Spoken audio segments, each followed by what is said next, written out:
Ladies and gentlemen, welcome to our player ratings from Grimsby Town to Bradford City. Well, I nearly forgot the scoreline then. If you do go on to enjoy today's video, make sure to drop a like on there for us and subscribe to the channel if you are new, and get your player ratings in down in the comment section down below. Now, before we actually get into our player ratings, you've come under a little bit of scrutiny from the Grimsby Town fans after your post-match reaction yesterday, and I feel like if I would have done a post-match reaction, mine would have been very similar, because I was so angry after the performance yesterday. It's not just about losing the game and our unbeaten run coming to an end. I think, was it 10 games, something like that we managed to get up to.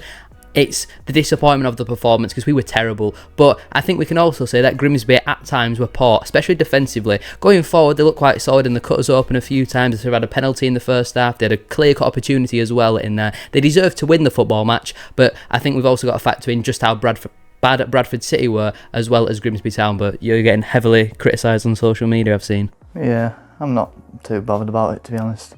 I'm very thick-skinned, and I found it very amusing, to be honest with you, because it's made my comedy for the morning. I was very complimentary, I felt, of Grimsby Town, and I said they deserved to win the match, which they definitely did, because we were terrible and they were good in moments around the time when they got the goals.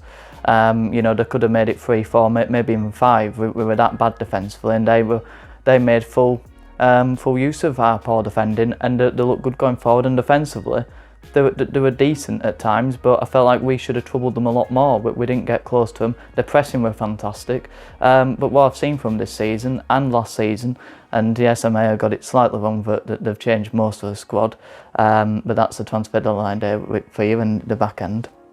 But they're a really good team on the day. We'll see how they do later, but my team, Bradford City, who I were commenting on, were absolutely terrible. I also don't think it was salty, like what you've been described as, to say Grimsby won't be challenging for the up there at the end of the season, because you look at their performances so far this campaign, they have been quite poor. We battered them in the AFL Cup. It goes to show that whenever you play two teams and 2 games in quick succession, no 2 games are the same, just because every football match is different. I know that's very Michael Owen of me to say, but we battered them in the Carabao Cup and they ended up beating us on penalties. Fair play, they had the better penalties on the day. And then yesterday we were terrible, and Grimsby did deserve to win the match, but I feel like there was also times where you could see why Grimsby had struggled so far this season. I mean, you look at our goal, for example, that they're defensively, they're just backing off and backing off. It's an absolute nightmare from their goalkeeper, and that was the only time we really tested him in the entire match, and yeah, that was really, really frustrating. But after all of that, we'll get on to our player ratings, and I've been brutally honest here. I was not impressed with our performance yesterday whatsoever. There's losing a football match, but there's a way to lose a match, and yesterday was simply not that at all. We saw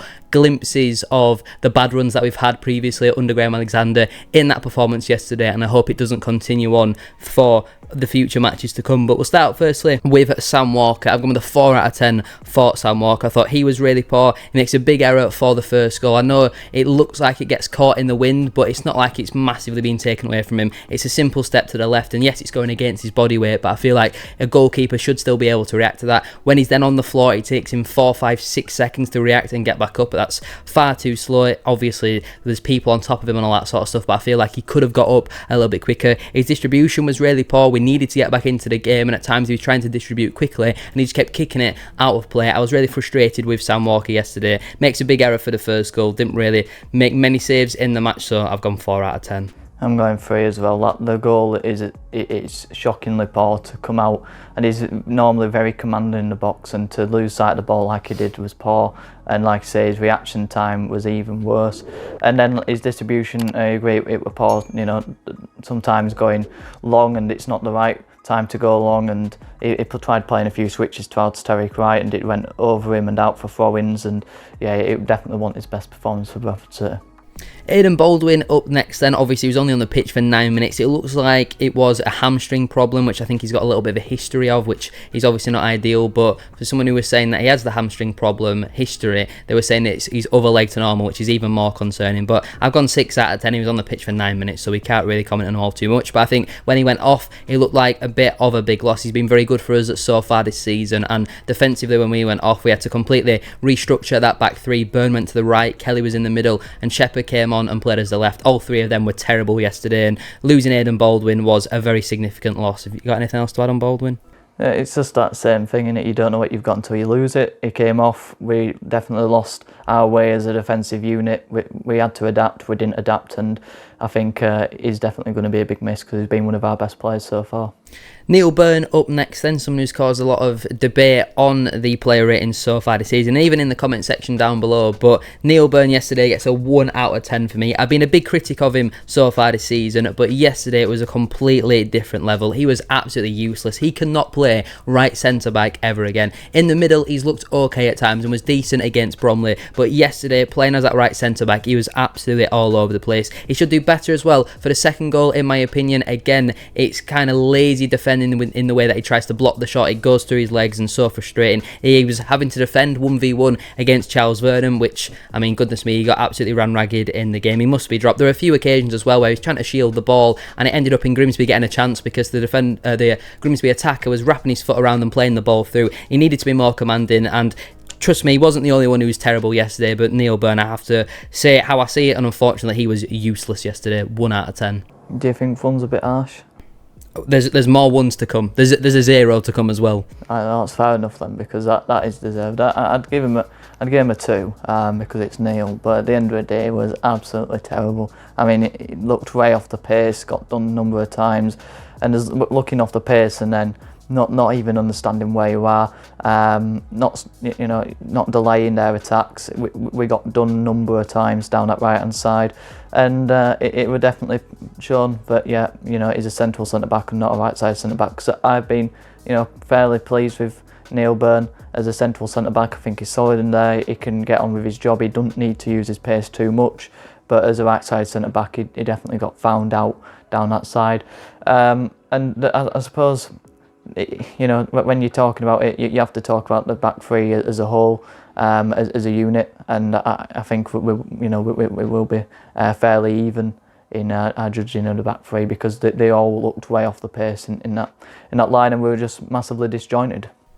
None of them look like they'd played with each other before, and I know they are still forming newish partnerships, but a lot of them look like they've never played centre-back before, and that's a big concern for me. We've got the EFL Trophy game on Tuesday against Newcastle's under-21s. I'm sure that'll be another opportunity for some of the fringe players to play. I would expect Czech Diabate to play in that one, and hopefully if he plays well, we might see him start against Carlisle at the weekend. Obviously they did part company with Paul Simpson last night, obviously just the week before our game, which is so frustrating. But Kieran Kelly is up next then. Similar to Neil Byrne, he gets a 1 out of 10 for me. He's had a poor start to the season, but useless again yesterday. So poor. Second goal, he has an absolute nightmare for. He should just take the Grimsby player out, take the yellow card, and you move on. Grimsby did that 2 or 3 times, stopped our attack, and they dealt with it very well. Kieran Kelly had absolutely no idea what he was doing when he was trying to defend that, and the amount of times where he's missed timing headers. It happened a good 4, 5, 6 occasions where Danny Rose absolutely bullied Kieran Kelly, and he was miles off it. He kept clattering it into the back of him. Again, last season when he had to play as a central centre-back, he didn't look awful doing it, but yesterday he looked completely lost in there. His distribution wasn't amazing, and I think having that early injury, it disjointed our back three. But Byrne and Kelly, especially yesterday, were really poor, and again, similar to Byrne, he gets a 1 out of 10 from me. And for me, it was especially with these two, Kelly and Shepherd, and there's an excuse for Shepherd, and I'd agree with it, but at the end of the day, these two were getting mixed up in each other's positions. They were covering for each other, they were way off the pace, and they just got done countless times down that side, and it were all too easy for Grimsby to play 1-2s and use the pace to get in behind them. And it's a concern with Kelly at the minute, because he hasn't started the season well. He didn't start the season well last season, but I'm concerned with him, to be honest, and I'll give him a 1. But we've talked about it with Byrne. Do you think there's a massive difference playing as a wide centre-back to a central centre-back? I know in Alexander's system that you have to be more of a ball player, but I wouldn't say it's got much of a defensive problem with it. I think there was a bigger change with Byrne playing as the right centre-back to Kelly playing in the middle. Obviously, we've seen Kelly play there a few times last season, and he did look competent playing there, but Byrne, he's got absolutely no pace and not very much agility. His ball playing ability isn't amazing, and he just looked completely lost playing as a wide-sided centre-back, to be fair. You factor in, we had Jonathan Tompkinson playing there last season. You factor his profile to Neil Byrne's there, the night and day between each other. Yeah, I'd have to agree with that. I do also actually want to credit Grimsby Town, though, because, yes, at times we made it far too easy for them, but there was still some good link-up play, and they've got a good front three. Vernon, Rose, and is it Svan Thorson? Yeah. Something like that. That is a steady away League Two at front three. They're going to get goals. They're going to create chances and all that sort of stuff, and that's what they did. But I feel like at times we did make it far too easy for them, in all honesty. Richie Smallwood is up next then, and I've gone with a 5 out of 10 for Smallwood. I've been a big fan of him so far this season, but yesterday, again, similar to pretty much every player, he was very poor. Isolated at times in that midfield, not really getting much support from either Patterson or Poynton, and also looked a little bit tired, in all honesty. He tried to calm the team down, but it was just a bad day at the office all round. Nothing really to stand out positively or poorly, so he just gets a basic 5 out of 10. Yeah, I agree. I'll give him a 4. I agree that he definitely got stranded in midfield. No one really helped him out in there, and he had a lot of running to do, and you could definitely tell as the game went on that got harder for him to do, to cover the ground. And but one thing that sticks out with me, that really frustrated me, the problem when Smallwood doesn't have a good game, there's always one moment that stands out with it, and he had a free kick and he rallied it against their player trying to get him booked. The referee didn't fall for it. They went forward and they had a good attack, and he couldn't get back for it because his legs were going towards the back end of the game, and they're the sort of standout moments that always annoy fans with Smallwood. But aside from that standout moment, and not really tracking his midfield runners, I think that's more with his partners in there. But going forward in terms of playing the ball forward, progressing it into the midfield, trying to get us on the ball and trying to get us moving. He tried leaning us in that way, and I can't really criticise him too much compared to a lot of the other players on the pitch. I would also just like to point out that I did miss the first 20 minutes of the game. So for those who were in the stream, obviously yesterday, you will have known that. But so I didn't see that free kick from Smallwood, but I saw someone mention it in the chat when I eventually got the game on. But the frustrating thing with the referee is Smallwood tried to do that to get their player booked, but then when it happened to one of the Bradford players, I don't know who it was who picked up the yellow card, but one of our players got booked for doing the exact same thing in the second half, and it's just about that consistency, and the referee were awful. There was nearly 50 fouls in the game yesterday, and there wasn't a single bad tackle that was put in throughout the 90. He wanted to make it all about himself. Grimsby isn't the easiest of places to go. We have a horrendous record there. I can't remember the last time we went there and won in the league, but the referee I thought were terrible yesterday. I don't think he will. I think it was. I think the amount of sloppy fouls we give away by holding onto our shirts too long, by little niggle fouls, by mistiming our jump and leaving one in on them. We look so naive and giving away so many fouls. And if you're going to be prepared to do that, you're not going to win a football match because you're going to slow your own momentum down. And we did that time after time. I can't really say too much for Grimsby because I'm not bothered about where fouls they're getting, but I thought the referee were fairly consistent, to be honest with you, and he tried letting it go a bit, but when you're doing those sorts of fouls, he's going to blow, and we only had ourselves to blame for that.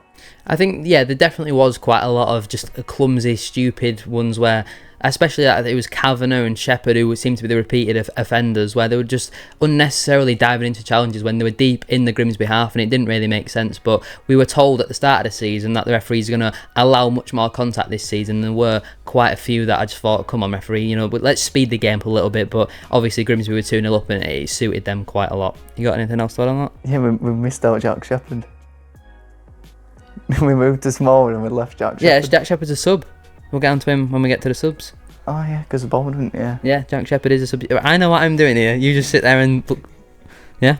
Yeah, I'll just get on with it. Yeah. Brad Halliday up next then. 4 out of 10 from me. I thought he struggled a little bit at times versus Charles Vernham. Going forward, I can't remember anything that he did off the top of my head. It didn't really offer much. There's a big opportunity now for Jay Ben on Tuesday, obviously in that game against Newcastle. Halliday has had a slow start to the season. We're not getting the most out of him defensively, and going forward I think he's offering very little. So I'd like to see Ben get that opportunity on Tuesday, hopefully take it, and we can see what he's all about. I think I'm right in saying he's not played in the EFL throughout his career so far, so it's a big opportunity for him on Tuesday just to kind of get some minutes under his belt. I feel like he played quite a lot for Lincoln in pre-season, and hopefully he can be a positive signing for us. But Halliday didn't do enough yesterday going forward, and defensively I thought looked a little bit sluggish at times, so I've gone 4 out of 10.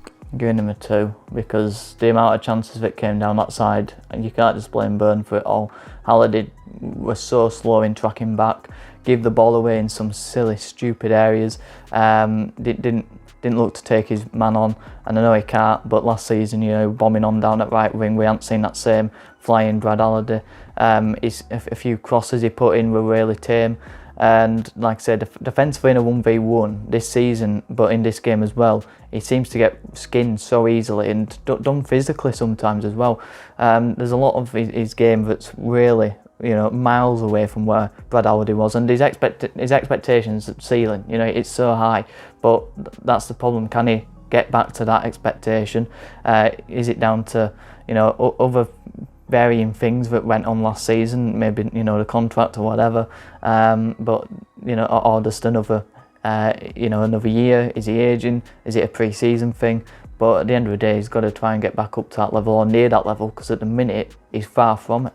Yeah, I definitely agree, in all honesty, and hopefully either Halliday gets back to his best or Jay Ben can come in and take that chance. Alex Patterson is up next then. I've gone with a 5 out of 10 for Patterson. Very anonymous in the game. Not bad, just not really effective enough, especially going forward. There are a few times where he had the opportunity to take the ball forward and he was taking the easy, safe pass and playing it out wide to the wing back or back into the centre backs, and I think at times he just needs to take a few more risks. I don't know if that's Alexander saying, let's be a little bit more conservative on the ball, but I'm starting to question if the system really suits Patterson, because we know his best abilities are going forward. He's getting on the ball, getting shots off, because he's got a great strike on him, but he never seems to be in and around the penalty area to get them opportunities. But thought yesterday, very, very average, very anonymous, nothing to stand out, so just gets an average 5 out of 10 from me. I think both our number 10s really struggled with Grimsby's press. When they latched onto them, when they had 1-2 men coming onto them, they struggled to turn them, struggled to try and turn and get the ball into forward areas, and so they just always went back, and that was frustrating to see, going back into centre backs, back out wide, and sideways backwards football's never entertaining.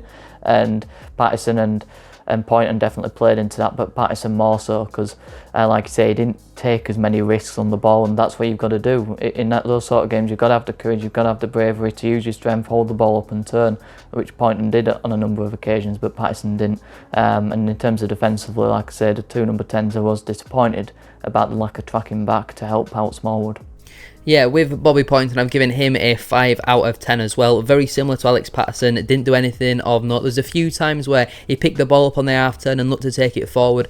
Beat his man a couple times, lost the ball though a few times as well. I think he won a free kick in the first half and got their player booked, but that was the only real thing that I can remember off the top of my head. Obviously, we missed Anthony Sarcevic's control in there. We've been asking and questioning, what does Sarcevic actually bring? But I think we saw yesterday that going forward, we massively missed his control. It doesn't sound like his injury is too serious. It's more of like a pain he's got. I think it was in his knee. He got a kick in the game against Salford, I think Graham Alexander said. So fingers crossed he's back for Saturday's game against Carlisle, because I can't see Patterson and Poynton both starting again, especially after yesterday's performance. We'll get on to Walker and Adore, but I thought they both offered a little bit more in that midfield. I just think both Patterson and Poynton were very, very average and need to contribute more going forward.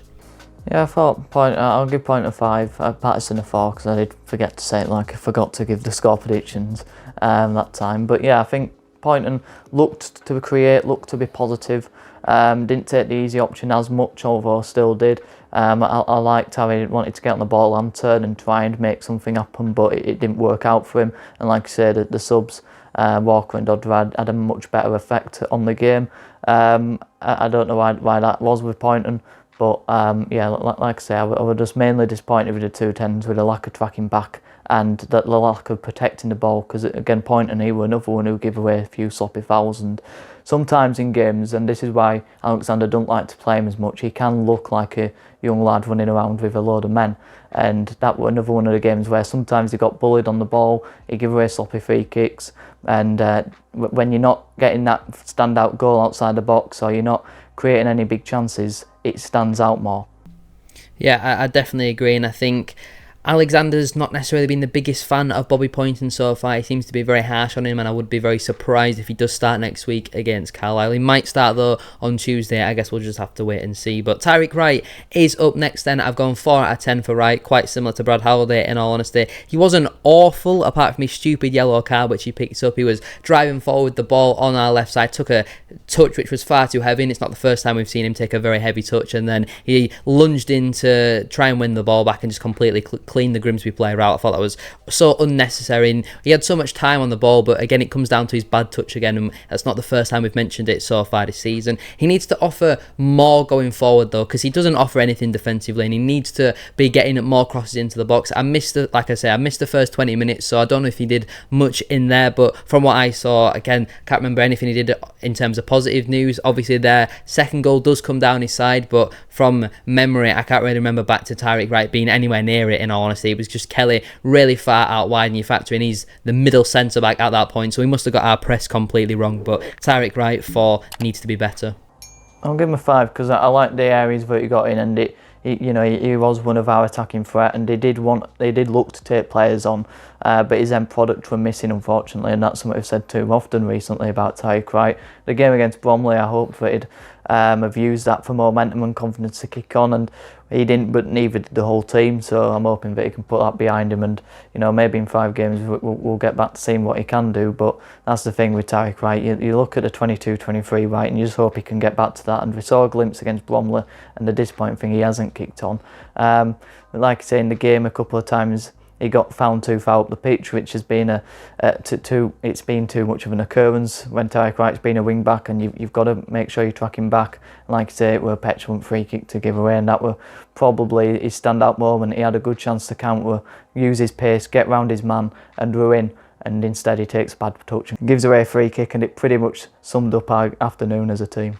I think another thing that I want to add on Tyreek Wright, I think it was quite late on in the first half, maybe just after Grimsby had scored, where they whipped a ball across the face of the penalty area. Sam Walker dived for it but completely missed it, and the Grimsby player had a tap in at the back post. Tyreek Wright then cleared it. It wasn't the greatest of clearances, and then Neil Byrne did assault somebody inside the penalty area, and somehow they didn't get a penalty for that, but he absolutely cleaned him out. Andy Cook is up next then. I've gone 5.5 out of 10 for Andy Cook. Got absolutely no service. I thought the referee was being very soft with the fouls that were being done on Andy Cook, but then when Cook was trying to just challenge for a header, and obviously you have the shoulder badges and that sort of stuff, he was given the foul every single time, and it really did frustrate me. His link-up play was okay at times. He was dropping deep and deep and deeper. He just kept getting so deep that he was having to come inside the own half to try and link up play, because none of the midfielders, the wing-backs, weren't wanting to take the risks to try and take the players on, and it did quite frustrate me. Like I say, no real service for him, no chances that I can remember off the top of my head, and I just feel a bit sorry for Andy Cook yesterday, because he was just isolated up front, especially in that first half. Nothing to even feed off, no real scraps either, so he gets a 5.5 out of 10 from me. 3. He was isolated, but you've got to make sure that you getting yourself into the game. A few balls went up towards him, or a few passes into him where he just needed to hold the ball up, and he couldn't hold the ball up. Maybe you could say he got bullied, or maybe they were fouling him, but I was really disappointed with his hold up play, and he got pushed off the ball far too easily. When we did go long, which I didn't think we did enough, it went up towards him, he couldn't get off the ground, and that's something I've seen a bit more recently in the last few games started this season. I mean, I think he's 34 in November. He's getting old, and he was struggling to get off the ground a bit more.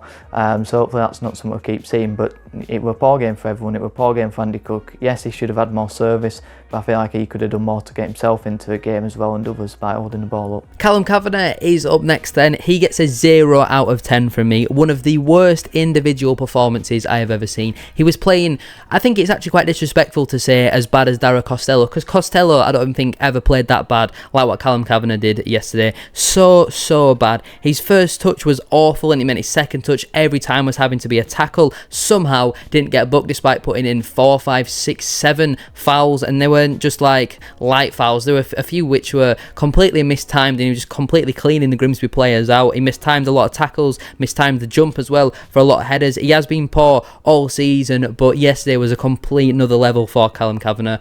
But he's a young player. They're going to have... young players always have bad spells. He now needs at least 3 or 4 games on the bench. Sanderson has to start. We'll get onto him in a moment. We do rely on Andy Cook quite a lot for our goals, but I think we're relying on him too much at the moment because Callum Kavanagh's offering absolutely nothing. I don't think we'll see many zeros on the player ratings. Even Byrne and Kelly, they were useless yesterday, and I don't even think they deserve a 0. Callum Kavanagh, I did not see complete a single pass all game. Didn't take on a man, didn't have a good shot on goal. He did absolutely nothing positive for Bradford City. He just hindered us completely. It was like playing with 10 men. He gets a 0. I'd have preferred playing with 10 men because I want to give away the soft free kicks, and it, like you say, like playing with 10 men, it did nothing to contribute with us and only hindered us throughout the game. I was absolutely ripping my hair out watching him. I nearly had hair like you, and we all know why you're wearing a cap today. But he was shocking, absolutely shambolic performance from him.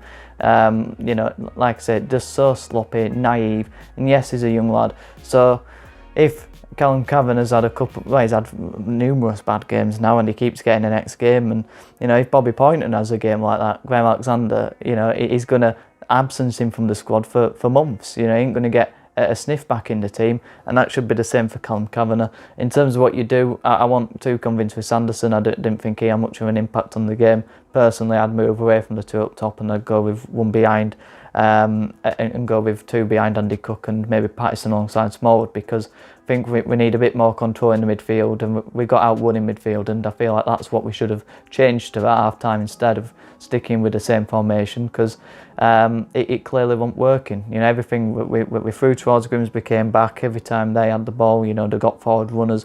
I feel like we could have made it a bit more compact, but in terms of Callum Kavanagh's performance, I agree that was one of the worst I've ever seen, and I like Callum Kavanagh, but there's no liking that because it was absolutely shocking.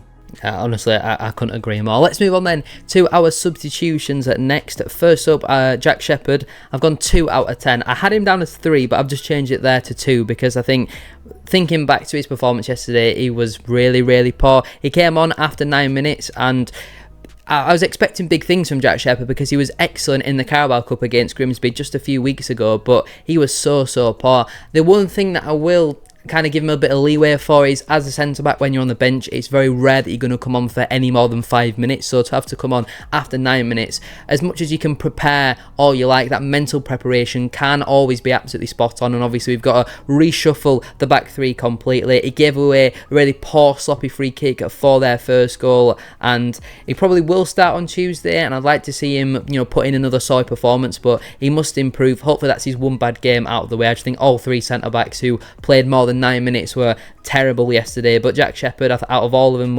I'm going to give him a little bit of leeway just because he came on as a sub after 9 minutes, and that can't be easy for a centre-back. But then I guess on the other hand, you could say he's a professional footballer and he just needs to get on with it. I'm going 2 out of 10. Yeah, I'm going with a lot, because at the end of the day, I was thinking about giving him leeway, but you're either ready to come on and battle for 90 minutes or you're not.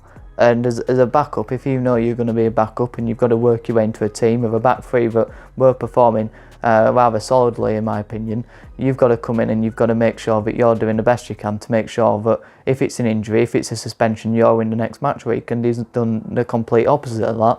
He looked way off the pace, he was clunky, he wasn't moving, his distribution was shocking, he got done a number of times down his side. He didn't know, it didn't look like he knew what his role was, what way he were meant to be. He got lost in transition a lot of the time. He was really poor. He's getting a 1 from me, and like I say, for me, if you're coming off the bench, you've got to make sure you're prepared, and he clearly wasn't in any way. Yeah, I can see both sides of the argument, so I'm not going to disagree. Ollie Sanderson came on at half-time for Callum Kavanagh. I thought I was generous from Alexander to give Sanderson only the 45 minutes. I was generous on Callum Kavanagh, I mean by that, because he was so bad, and I wouldn't have been surprised if he was to be subbed off in that first half. But I guess you kind of need that extra substitution allocation, and to do it obviously at half-time doesn't count as one of your 3. I've gone 7 out of 10 for Sanderson, and maybe I've just been very generous there because of the goal. He was probably the man of the match, but that just says about how poor everybody else was rather than how good Ollie Sanderson was. It was a striker's instinctive finish. The shot from Clark Ador was quite tame, and it seemed to be a very comfortable save for the keeper. keeper, but he still gambles, he still follows in, and obviously he gets his first goal, opens up his account for Bradford City. I thought his link-up play at times was tidy, but then at times was a little bit sloppy. He kept slipping over. It happened 3 or 4 different occasions, and I feel like there was a few plays, maybe Walker and Halliday, it seemed to be down on the near side from where you could see on the stream, and I think that's something we need to look into, because it's just them little 1 or 2% that you can get on the opposition. Not a single Grimsby player slipped, but we had so many different players who were. I think he probably has to start next week against Carlisle if we're going to stick with the 2 up top, because Kavanagh's been really poor, and obviously Smith and Oliver are absolutely miles off it, but just great for him to finally open up his account for Bradford City, and I've gone 7 out of 10, but I do think that's quite generous. I mean, he scored, but I wanted to see a lot more from him. He got into some good areas. I felt he hung on to the ball a bit too often. Better passes on, and he had a good opportunity just on the edge of the box, and he took 4 or 5 touches, and there were a pass on, he could have hit it, and he sort of looked a bit starstruck. Oh, I've got a great opportunity, what do I do with it? And that was a bit of a concern, but he got his goal, and hopefully he can use that as confidence. But like I say, he got in some good areas, good link-up play, but I want to see more from him, and hopefully with a full 90 we'll get to see that.